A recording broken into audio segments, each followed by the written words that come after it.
আরো জোরে বলুন, মা। মা, কলিজার মধ্যে যেন গো আগুন জ্বলতেছে। বাবা গো, কিছুই যদি না বলেন আমি ফাতেমা বুঝতে বাকি না। ফাতেমা রে যা, আমার আদুরে নাতি দইকে লইয়া চল বাড়িতে যায়।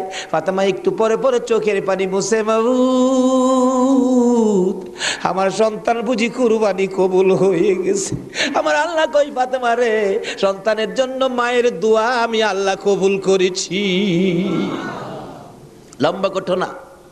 ঈদের দিন সকালবেলা হাসাইন হুসাইন দুই ভাই বাড়ির বাহিরে দেখতেছে অনেক ছোট্ট ছেলেরা নতুন জামা পরে ঈদগায় যায়। দৌড়ায় ডাকতেছে, মা সকল ছেলেরা নতুন জামা পরে ঈদের দিন, আমরা দুই ভাইয়ের নতুন জামা কোথায়? নতুন জামা দিবেন না? ফাতেমা বলে, জামা